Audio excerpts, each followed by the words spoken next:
Hey guys, today I wanted to talk about the difference between living near a city and living the provincial life. And I kind of caught on to this today a little bit and over the past week also that I've been when I started my vacation, I knew I was going to run into supply issues, but I didn't know how fast and let me tell you something, the Philippines never let you down and let me tell you why. When I got off the plane, I just felt like getting a burger.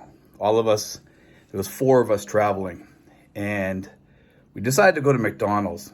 And I'm saying to myself, I'm gonna order something, and they're gonna say we don't have French fries, or we don't have Coke, or we don't have bread for burgers, or something like that. They did not disappoint. I ordered just a simple thing. Now, what is their signature product? Their signature product is burgers at McDonald's. And they told me we don't have any patties. We don't have any patties for cheeseburgers, sir.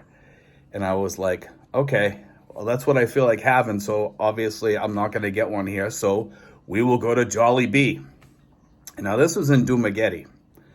I go over to Jollibee and I'm figuring, okay, I'm not going to order a burger that I don't like their burgers. Their burgers are not the best. They're not my favorite. I know everybody in the Philippines loves their stuff. So I ordered chicken tenders. I figured that's the only thing on their menu that I really like. And I ordered them out of stock, Paul. And I was like, forget it.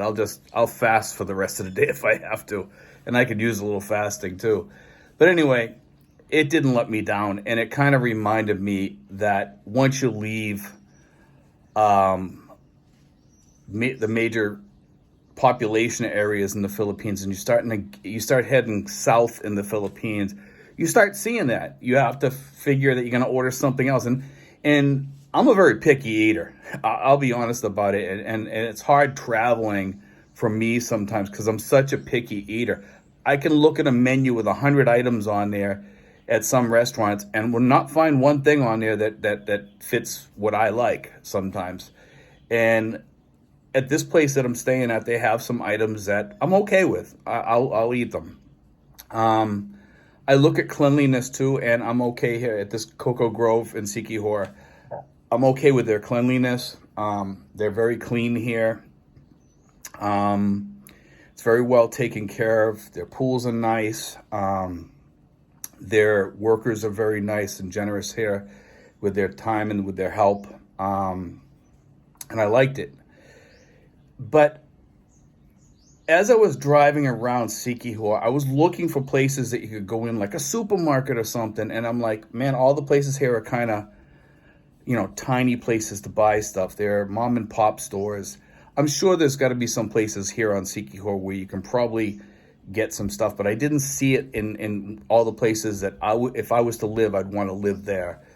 So for me to come to another island, it's kind of difficult for me to go there for like maybe 2 weeks or a month or something and kind of just hang out for a while. I can get by.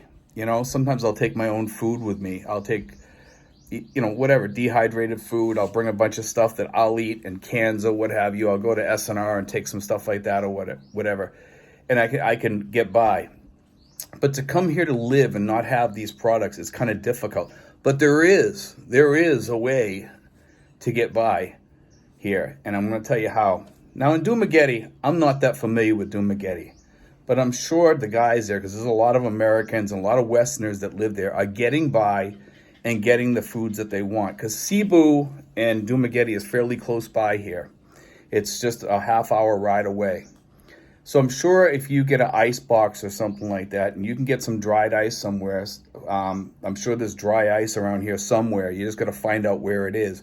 Maybe in Dumaguete you can get it. Maybe on Siquijor you can get it. They must have dry ice. In most parts of the world today, they have dry ice. You just got to find it and find out where you can get it. Ice packs probably wouldn't cut it because you'd have to either have huge blocks of ice and you'd have mostly water in it. You'd have to keep draining it off and stuff like that because things melt fast here, but dry ice is really good. If you filled up your stuff, and I don't know if they have S&R over in Cebu or Dumaguete, or what kind of places they have. Maybe they have Landers, or maybe they have some big shopping centers there, All Home or something like that. where you can throw some steaks in there, and you can throw some good pork chops, get some frozen goods, frozen vegetables that you like, frozen fruits that you like, and freeze some food and get some maybe canned foods and stuff that you like, and take it over here to the island, but make sure you have a good freezer and refrigerator over here. It wouldn't be too bad living over here. Maybe once a month you'd have to do a frozen food run or something, if you could do that. Now, you could even do that from Manila, probably on the ferry. I'm not sure how long a ferry takes to get to Siquijor. You could take the ferry up there and back and go to, Landers or SNR up in that area. Or if they have one around here, or they have some place that you can get this stuff, which I'm sure you can. Dumaguete must have it. They must have all the stuff that most expats would want. You can live in places like this. One of the things that I like about Siquijor, and I noticed this right from the get-go, that it's safe for motorcycles here. You barely see cars on the road. It's very relaxed and quiet, even though they have resorts here, and it's a tourist area. Siquijor is a great tourist area. It's laid back. You can rent motorcycles. You can rent tuk-tuks. You can rent vehicles here and drive throughout the island and do your own thing. But one of the things I liked was that you can get around here on a regular motorcycle safely without getting killed. And back in Cavite and Tracy Martirez, I find it dangerous back there. I'll be honest with you. In Manila, it's even more dangerous. So is it possible to live the provincial life in the Philippines, in a beautiful area, unpolluted? Yes. But once we start showing our faces around places like this in tourist areas, and this place is kind of really untouched, but a lot of areas are protected here, and that's a good thing. And people see you living here, then they figure, you know what? He's living here. I'm going to go live there. And you'll start getting people from Dumaguete, and already people are starting to move out here. There already are expats out here, and they know the secret, out here. And I'm sure it's already out of the bag. There's lots of places, and once a vlogger goes to live in one of these areas and starts telling people how they live out there, then the other people see it and say, well, I'm going to go live there. And especially when they find out what the budget is to live there. The problem with living in the provincial places like out here in Siquijor is also that you would need a vehicle. You would need like maybe a Suzuki minivan or something like that, or a regular van if you have the money. You would definitely have to travel. You would definitely have to do ferry runs, okay? You would definitely need a lot of ice boxes, and you would need a really good-sized freezer over here on the island and a good refrigerator. You'd probably have to grow stuff here. You'd have to find out where the markets are, and also talk to the farmers about possibly growing some of the vegetables that you like. If you like eggplant, have them grow eggplant. If you like zucchini squash, I love zucchini squash. It's one of my favorite things. To talk to the farmers near you and say, hey, listen, you grow this here, I'll buy the zucchinis off you. I love zucchini. I could eat zucchini squash all day long because there's so many different ways to cook it. It's good, it's healthy, and it's tasty. Eggplant, I'm not a big fan of. There's a lot of other vegetables out there that I like. I don't like okra, although I know it's healthy for you. I would eat dried okra. I'm thinking of buying about buying a dehydrating machine where I can start dehydrating fruits when they're in season, such as mango, things like that, and start eating stuff like that during the off season. There's all kinds of ways to skin a cat, and you can definitely live out here using a dehydrator, dehydrating foods, pickling things, making your own pickles, canning your own foods, and also traveling, like I said, over to Dumaguete or even up to Manila if you have to in a ferry or Batangas, and going to get your food. Go get dried ice first, put a bunch of dried ice on the bottom and get your food and just pack it up and come back. It gets costly.